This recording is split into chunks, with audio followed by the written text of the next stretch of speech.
Hello, my dear friends. You may have noticed that when everything was quiet, when life felt manageable and predictable, there wasn't much resistance. You could move freely, you could breathe easily. But the moment you sensed God stirring something new in your heart, the moment you dared to step forward in faith, that's when the tension showed up. Suddenly the peace was interrupted, questions arose, doubts grew louder, obstacles appeared that weren't there before.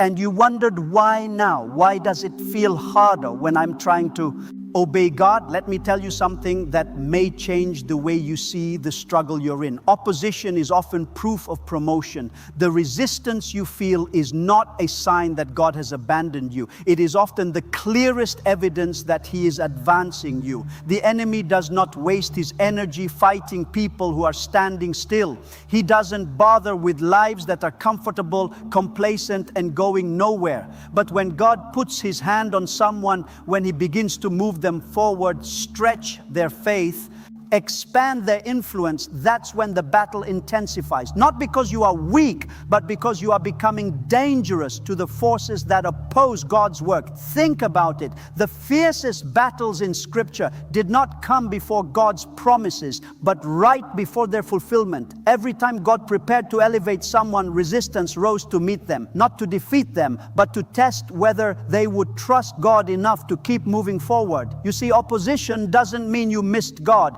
Sometimes it means you found Him. There are moments when you're walking exactly where God wants you and everything around you starts pushing back. Doors seem to close, people misunderstand your intentions, your own confidence begins to shake, and in those moments the enemy whispers, if this were really God, it wouldn't be this hard. But that voice is a lie, because the truth is, some of God's greatest moves in your life will be accompanied by some of your greatest resistance. When God prepares to promote you, He often allows pressure to reveal what's inside you. Not for His sake, He already knows, but for yours.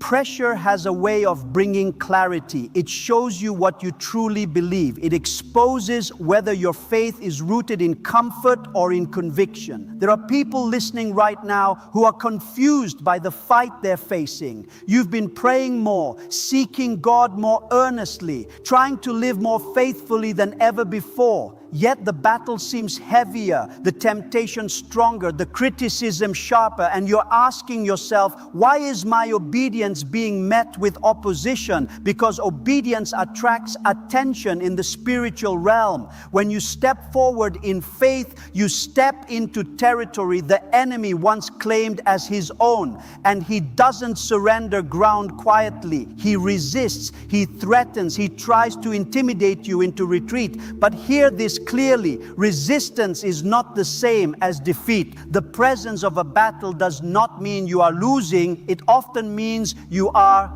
advancing. God never promised the path forward would be easy. He promised it would be worth it. And here's what the enemy doesn't want you to realize. Every attack meant to stop you is actually confirming that God has something ahead of you worth protecting. If there were nothing on the other side, there would be no resistance on this side. If there were no calling on your life, there would be no opposition against it. That battle you're facing right now may be the clearest sign yet that God is moving you into a new season.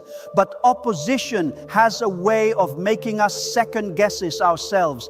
It tempts us to look backward instead of forward. It makes us romanticize the past, telling us life was easier before we stepped out in faith. And sometimes the enemy's greatest strategy isn't to destroy you outright, but to convince you to turn around voluntarily. Don't fall for it. The past may have been familiar, but it was also limiting. God is not calling you backward into what was comfortable. He is calling you forward into what will transform you. Every time God elevates someone, He also deepens their dependence on Him. That's why opposition often strips away self-reliance. It forces you to pray when you'd rather plan. It pushes you to trust when you'd prefer control. And that is not a setback, it's a strengthening. You see, promotion in God's kingdom is not about position, it's about preparation. Before God increases your influence, He increases your faith. Before He expands your reach, He refines undermines your trust, and the battlefield becomes the classroom where that preparation happens. Some of you are discovering that the fight is revealing things in your heart you didn't know were there.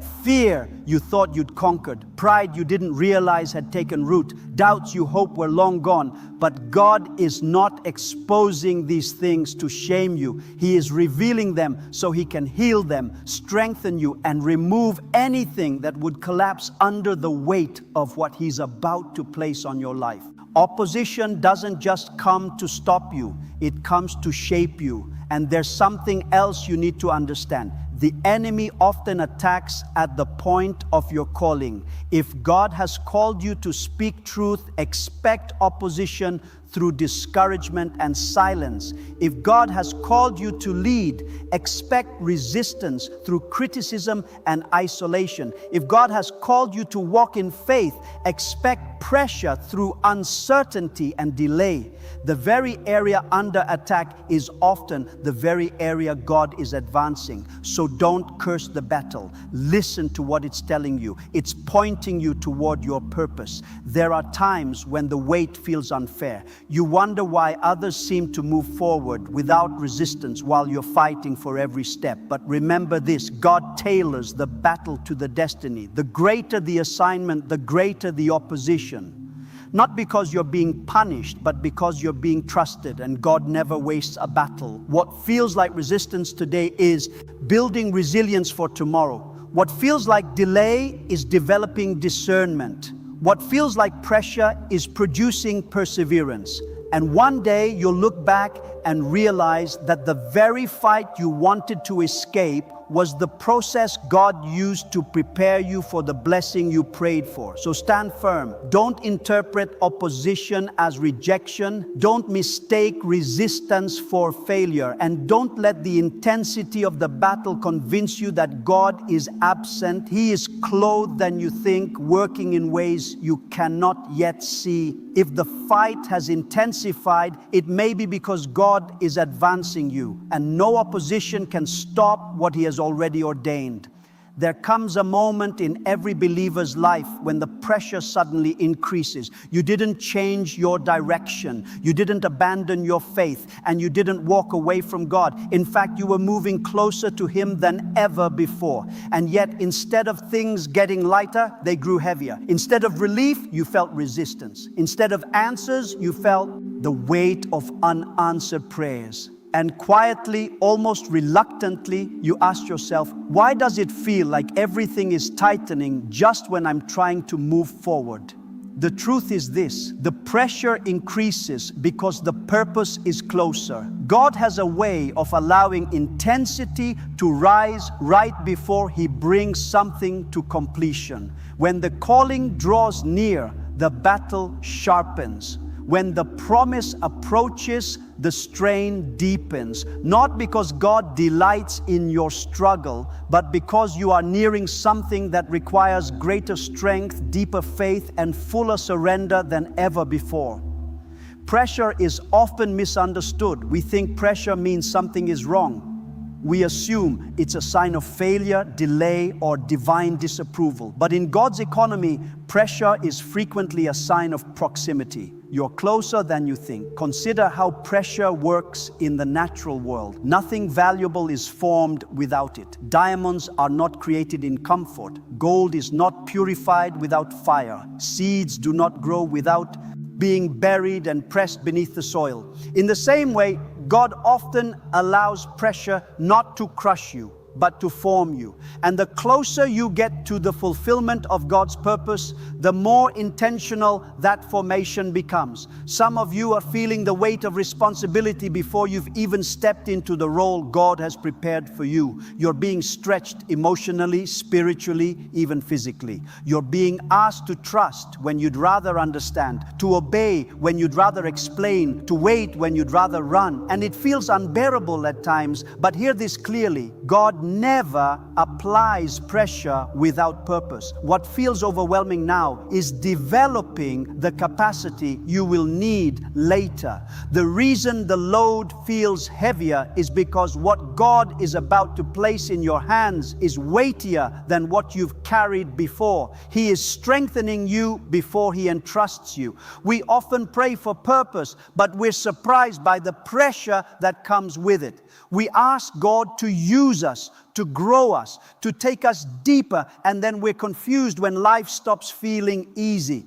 But God's work in your life is not meant to keep you comfortable. It's meant to make you capable. There are moments when God allows the pressure to rise so that lesser things can no longer sustain you. Comfort won't carry you where He's taking you. Familiar routines won't be enough. Even your past victories won't sustain the next season. So God tightens the space around you, not to suffocate you, but to push you toward complete dependence on Him. Pressure has a way of revealing where your trust truly lies. When everything is easy, it's simple to say you trust God. But when the weight increases, when resources thin out, when timelines stretch, when prayers seem unanswered, that's when trust becomes more than words. It becomes a choice you make every day, sometimes every moment. Some of you feel like you're being squeezed on every side. Expectations from others, battles within yourself, challenges you didn't see coming, and you're wondering how much more you can take. But what if the pressure isn't meant to break you, but to bring you to the point where you finally realize you were never meant to carry this alone? God often allows the pressure to rise until we stop relying on our own strength and start resting in His. There's another reason the pressure increases as purpose draws near. The enemy senses movement. He recognizes when God is preparing to act. And just as resistance intensifies with promotion, pressure increases as fulfillment approaches. The closer you get to what God has promised, the more urgent the opposition becomes. But urgency does not equal victory. The enemy pushes hardest when time is short.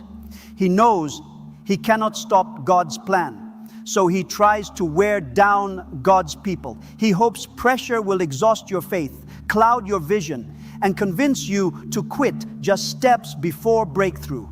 That's why so many people turn back right when they were about to step into something new. Not because they were defeated, but because the pressure convinced them they couldn't endure. Don't confuse pressure with permission to quit. God never promised that the final stretch would be easy. In fact, it is often the most demanding. The climb grows steeper as the summit approaches. The labor intensifies just before new life emerges. And faith is tested most fiercely when the answer is closest. If you feel like you're in the final stretch, you probably are. There's a sacred work God does under pressure.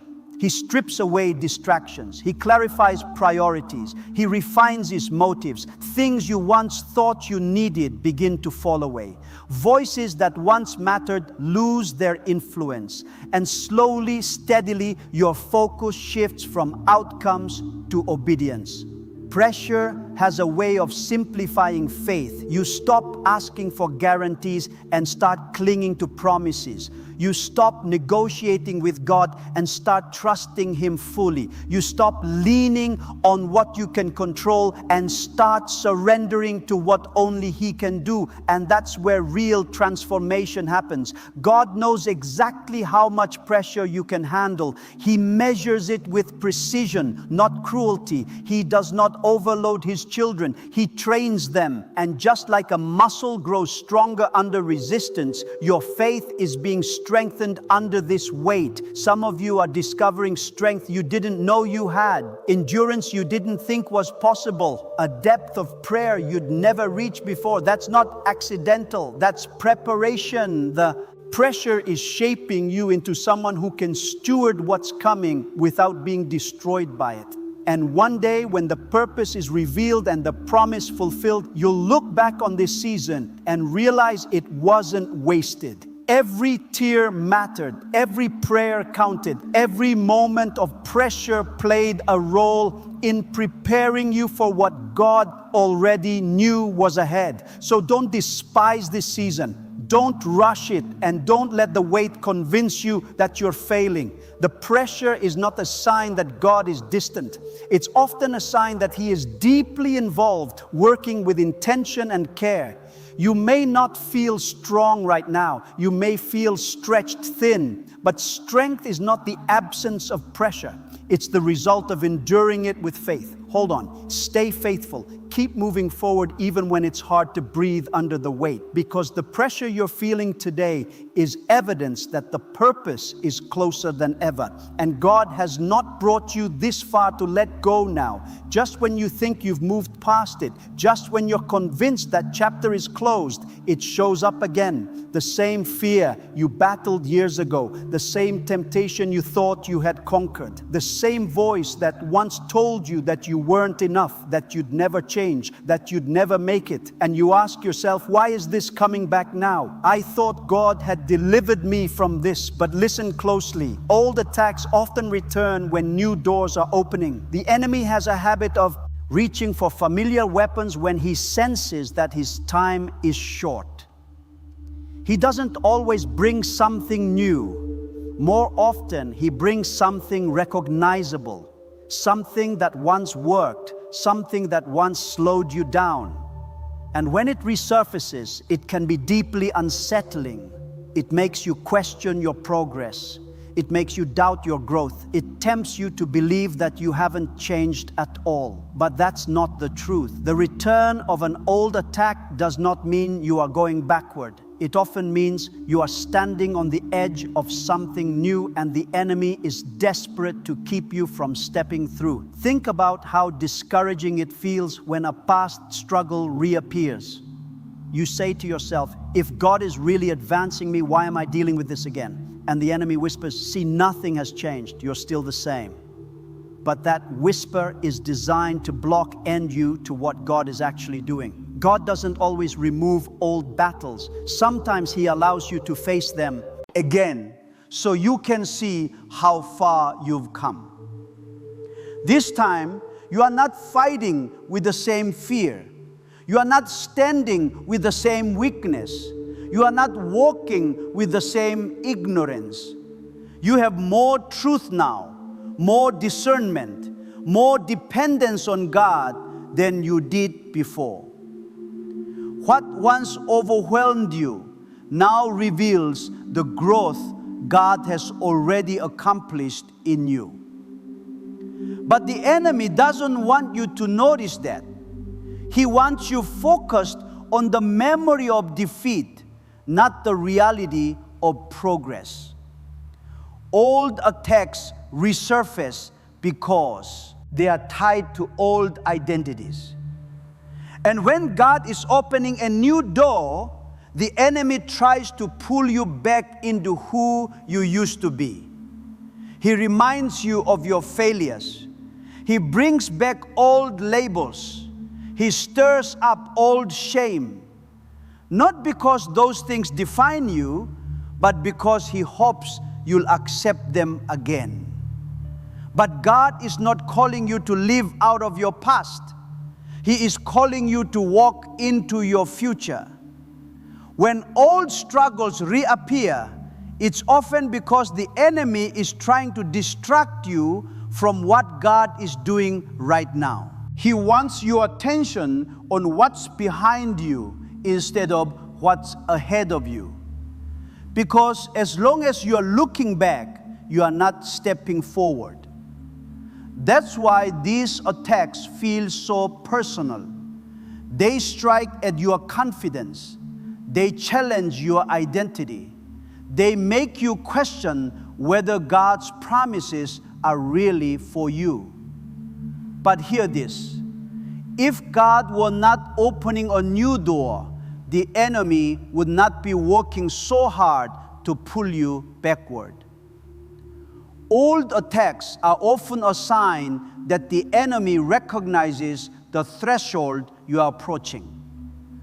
There are people listening right now who are dealing with the same issues they thought were long gone. And you are frustrated, you are tired, you are embarrassed. You are asking God, why am I here again? But what if you are not here because you failed? What if you are here because you are finally strong enough to face it differently? God sometimes allows an old battle to return, not to defeat you, but to close a door once and for all. The first time you faced it, you survived. This time, God wants you to overcome it with clarity, authority, and trust. The goal is not just freedom from the struggle, but confidence in the God who carried you through it. And notice the timing. These old attacks rarely return when nothing is happening. They surface when you are stepping out in faith, when you are making progress, when you are obeying God in new ways, when you are closer to purpose than you've ever been before. That timing is not accidental. The enemy is strategic, but he is not creative. He recycles old tactics because he hopes old fear will produce old outcomes. But he underestimates what God has been building in you during the waiting, the praying, and the enduring. You are not who you were when that battle first appeared. There is another reason old attacks return. Sometimes God allows them to expose areas where healing still needs to go deeper. Not because he withheld freedom, but because deeper freedom is now possible. Earlier, you needed survival. Now, God is offering wholeness. What you couldn't handle then, he knows you can face now with him. That doesn't mean the fight won't be intense. Familiar battles often hurt more because they touch old wounds. They stir up memories. They reopen emotions you thought were buried. But pain does not mean defeat. Sometimes pain means God is finishing a work he began long ago. Don't let the familiarity of the attack convince you that it still has power over you. Familiar does not mean fatal. The enemy wants you discouraged by repetition. God wants you strengthened by endurance. And here's something important to remember. Every time an old attack returns, it has less authority than before, unless you give it more. Its power lies in your agreement with it. When you believe the lie that nothing has changed, you empower the very thing God has already weakened. But when you stand on truth, when you declare that God has been faithful, that he has carried you, that he is still at work, you break the cycle. This is why the enemy works so hard to isolate you during these moments. He wants you to believe you are the only one struggling, that everyone else has moved on while you are stuck. But isolation is a lie that keeps you silent, and silence keeps you bound. God never intended you to fight alone.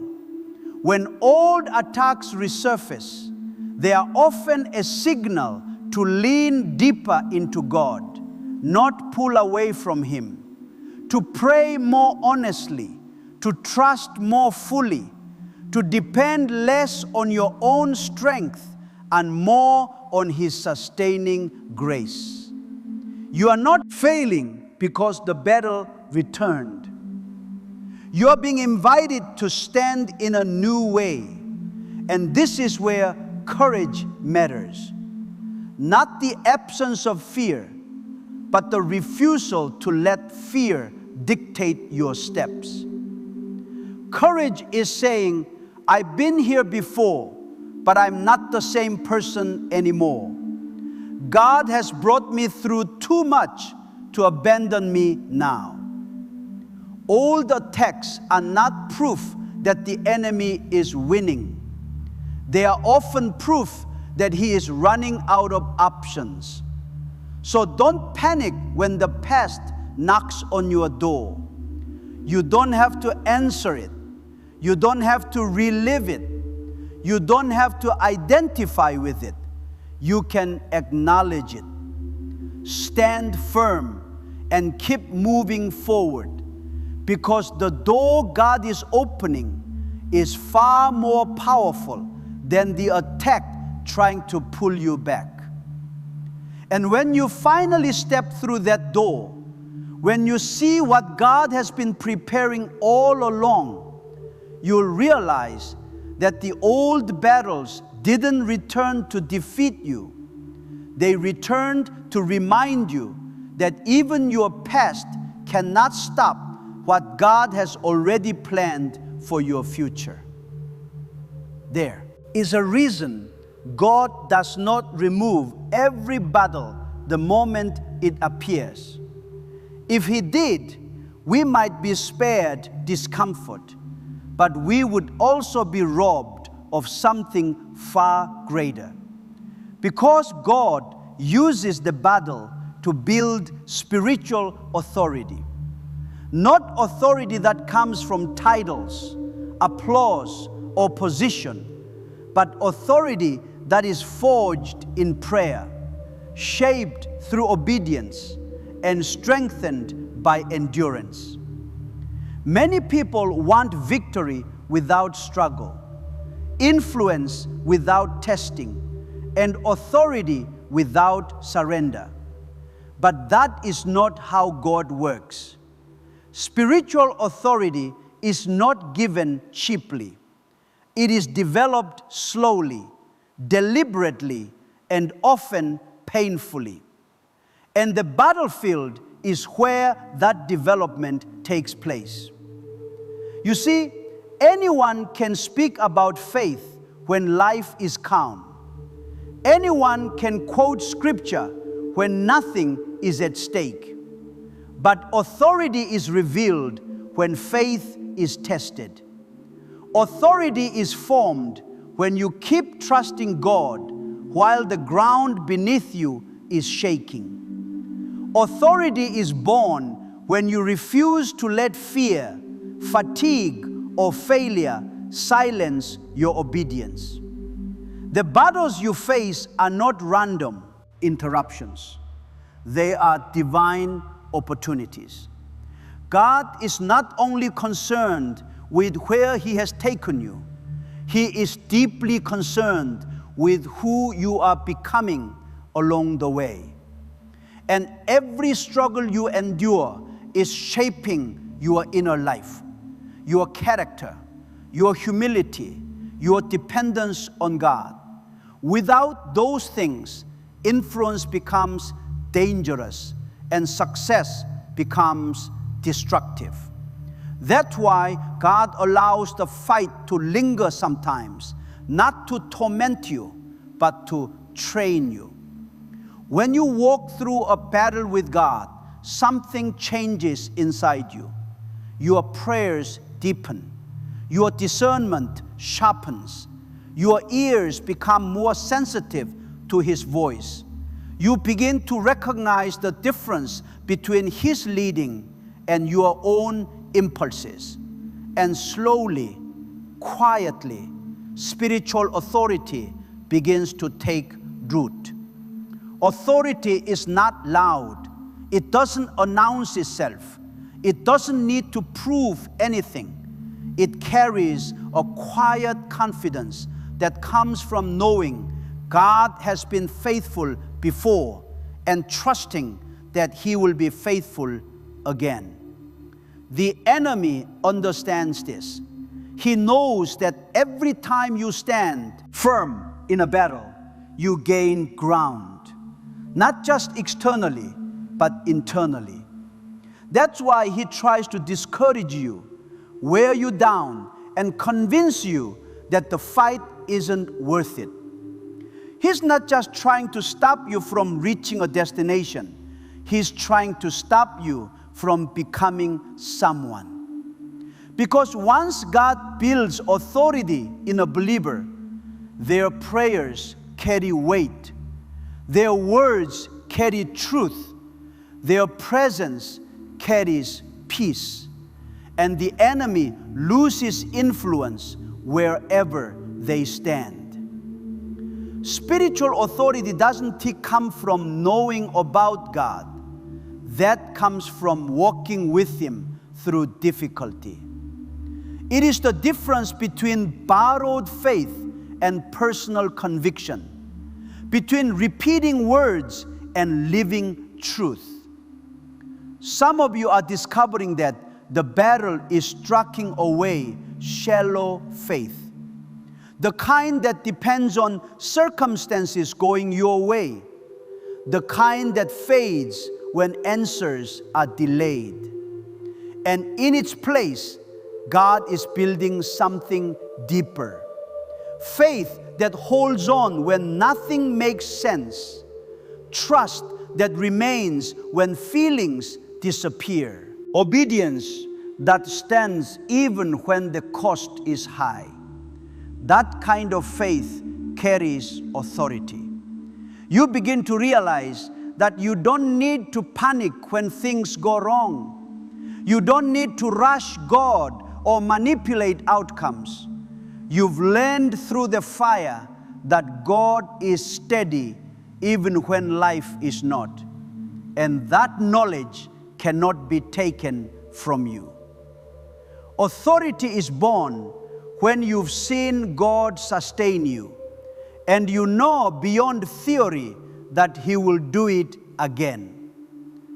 God also uses the battle to humble us, and humility is the foundation of true authority.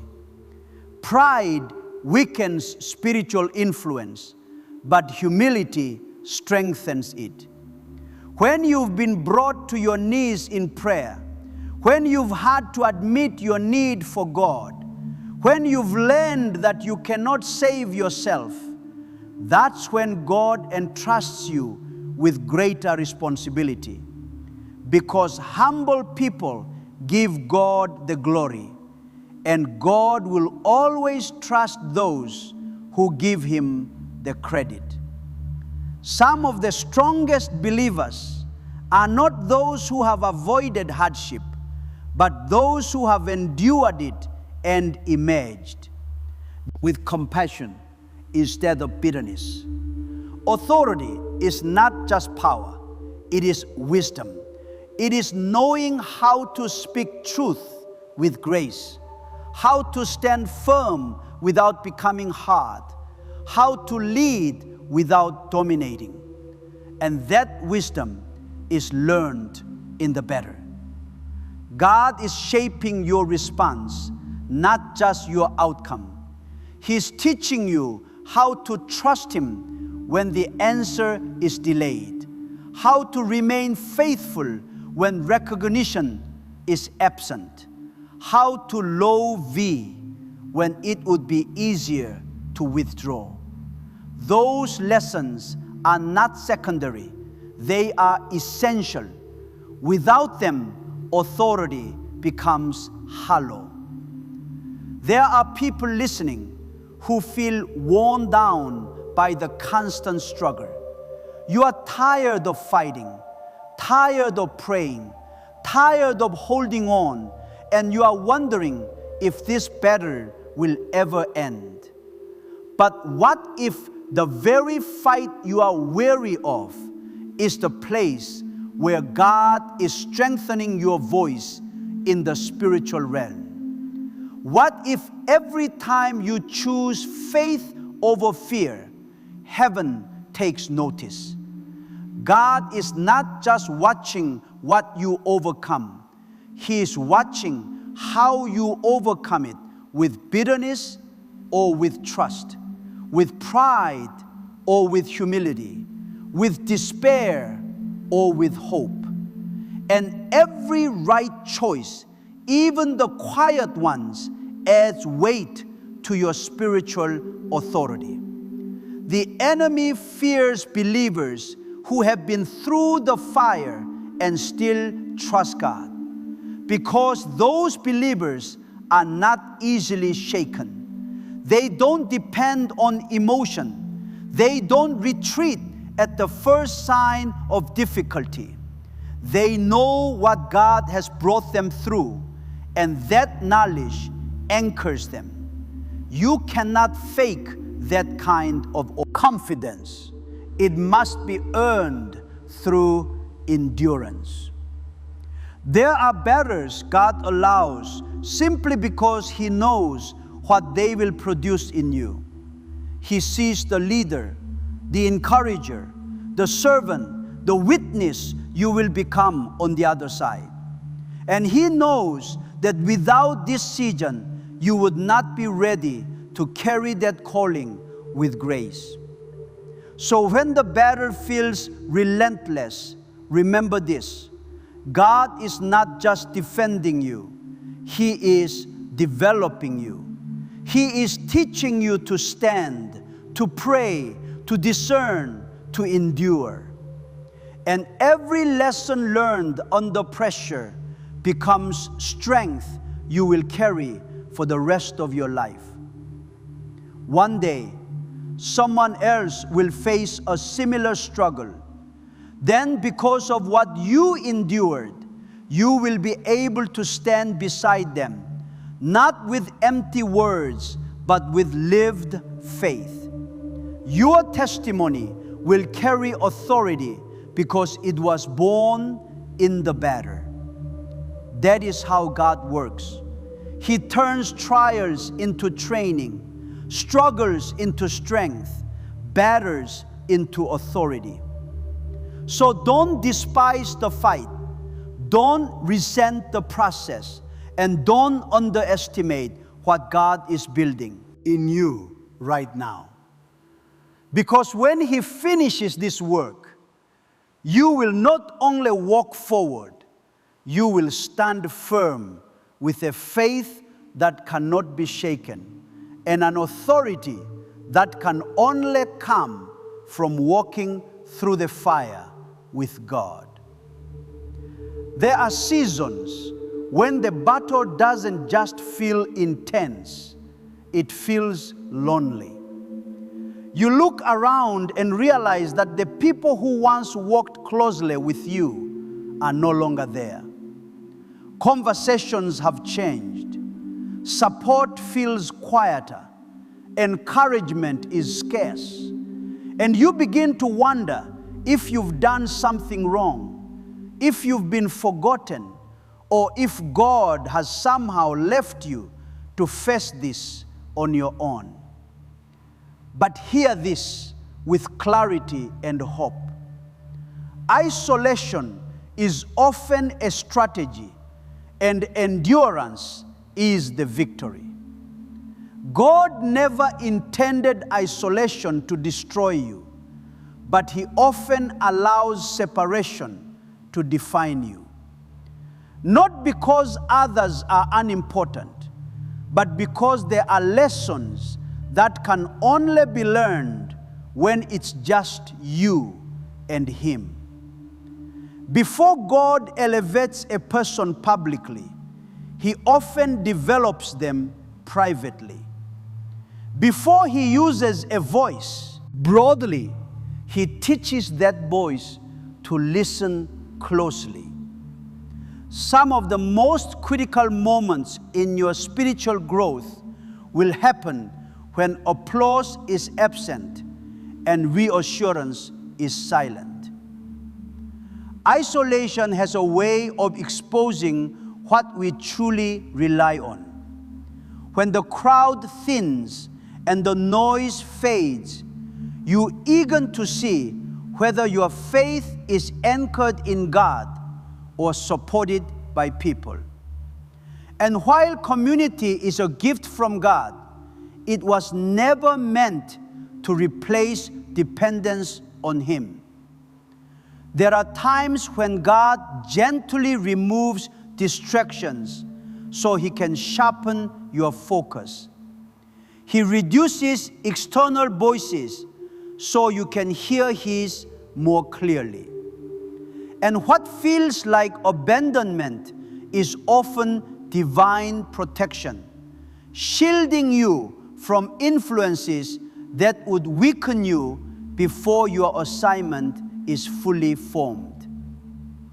But isolation can be painful. It can feel unfair. It can feel confusing. You may ask yourself why others seem surrounded by support while you are walking this road alone. Yet God does not measure progress by popularity. He measures it by faithfulness. When God is advancing you, He may allow you to stand alone, not because you are weak, but because He is strengthening you. The enemy understands the power of isolation as well. That's why he tries to twist it into discouragement. He wants you to believe that being alone means being defeated, that silence means disapproval, that lack of visible support means lack of purpose. But those thoughts are lies meant to erode your confidence. Endurance is not flashy. It doesn't draw attention. It doesn't feel heroic in the moment. Endurance is waking up every day and choosing faith again. It's continuing to pray when answers are slow. It's standing firm when retreat would be easier. And that quiet perseverance is one of the greatest victories a believer can experience. God is not always looking for speed. Sometimes He is looking for stay in power. There are people who start strong but fade when the road becomes lonely. They mistake solitude for failure and quit just before maturity. Thank you takes root. But God is forming something deeper in those who endure, something that cannot be shaken by opinion, rejection, or absence of praise. When you learn to stand alone with God, you are no longer controlled by approval. You stop chasing affirmation and start trusting obedience. You realize that God's presence is enough. Even when human presence is lacking, that realization changes everything. Isolation teaches you to pray honestly, without an audience, without polished words, without performance. You learn to bring your fears, doubts, and weariness directly to God. And in that raw honesty, your relationship with Him deepens in ways that would never happen in comfort. Endurance grows when faith becomes personal rather than public. There is a strength that comes from knowing God for yourself, not through others' testimonies, not through borrowed conviction, but through lived experience. And that strength often develops in solitude. You may not realize it now, but this season is teaching you how to stand when no one else understands your calling, how to obey when encouragement is absent, how to trust when validation is delayed. These lessons are preparing you for moments ahead when your decisions will require courage without consensus. God is teaching you to lean on Him before He places others under your influence. Because leaders who cannot stand alone will crumble under pressure. But those who have learned endurance and isolation can carry responsibility without being consumed by it. And let me say this gently but truthfully. Not everyone who walked with you was meant to go where God is taking you. Some people were assigned to a season, not a destination. Their absence is not always rejection. It is often redirection. God removes certain voices so His voice can become the loudest. Endurance also builds discernment. When you are no longer surrounded by opinions, you learn to recognize what truly matters.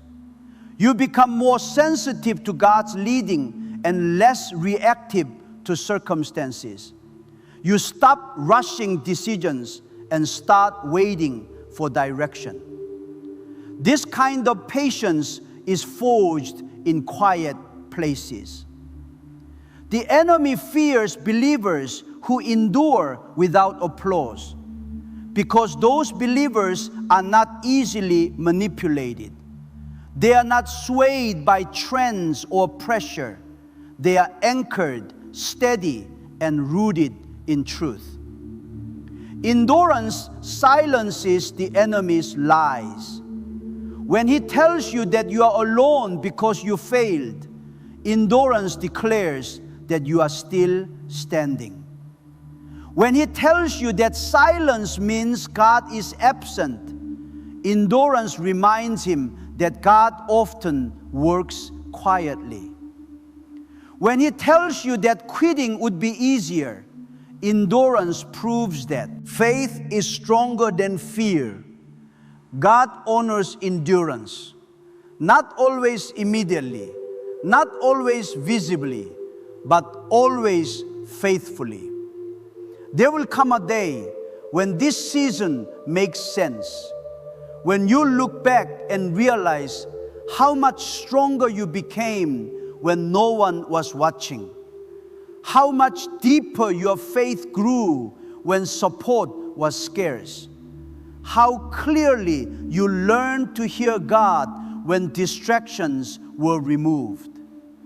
And when God brings people back into your life, when He restores community and opens doors, you will enter that season not desperate for approval, but confident in your calling, because endurance changes how you carry blessing.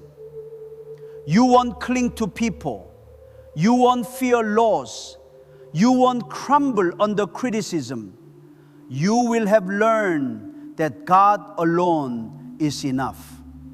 And that lesson will sustain you long after the battle ends.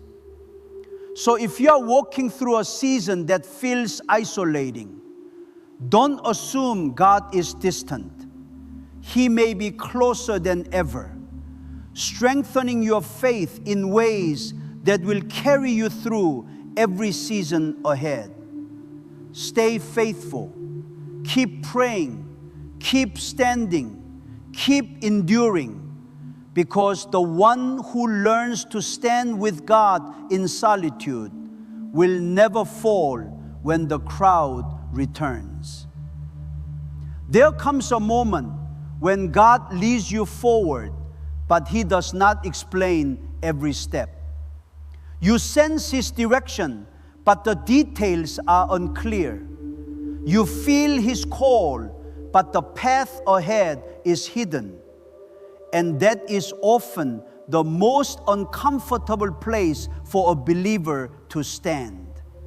because we like plans, we like clarity, we like to know how things will unfold. But faith does not grow in full understanding. It grows in trust. Advancement with God almost always requires trust beyond understanding. There are seasons when God answers your prayers with clear instructions. And then there are seasons when He answers with silence, not because He is absent, but because He is inviting you to walk by faith rather than by sight. In those moments, obedience becomes an act of trust, not logic. Many people are willing to follow God as long as the road is well lit. But God often advances His people into places where the light only reaches one step at a time. You don't see the whole journey. You only see enough to take the next step. And that is by design. If God showed us everything at once, we might try to control it. We might rush it. We might depend on our own strength instead of His. So He asked us to trust Him with what we cannot yet see. That kind of trust is not easy. It stretches the soul. It challenges the mind. It tests the heart. You find yourself asking God, why this way? Why now? Why not show me more? But God is less interested in explaining Himself than in revealing Himself. When understanding ends, trust begins. Some of you are walking forward with unanswered questions. You don't know how provision will come. You don't know how the timing will work out. You don't know how the pieces will fit together. All you know is that God said go, and something within you knew you had to obey. That is faith in its purest form. Trusting God beyond understanding means choosing obedience even when logic argues against it.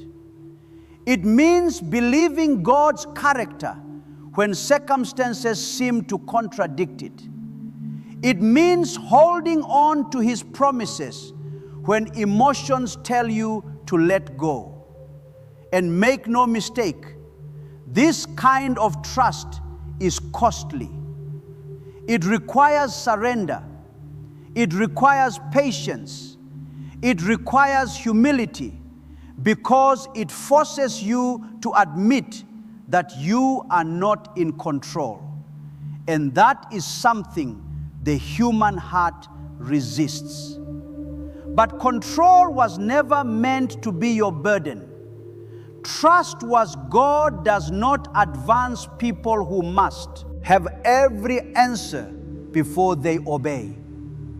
He advances those who are willing to step forward because they know Him. Even when they don't understand Him, there are moments when God deliberately removes clarity so that trust can grow stronger.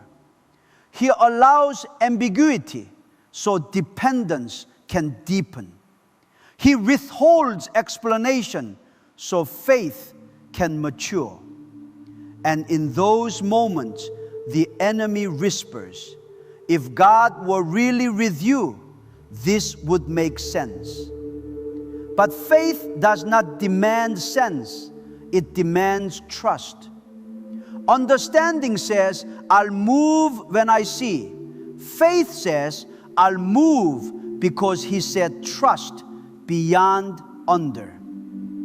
Standing also means learning to live with unanswered prayers for a season. It means believing that delay is not denial and silence is not absence. It means trusting that God is working even when you cannot trace His hand.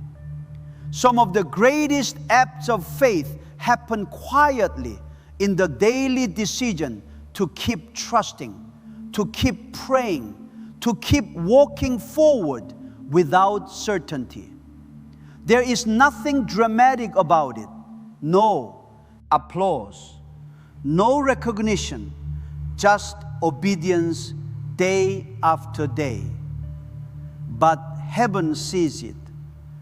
God sees every step you take in faith.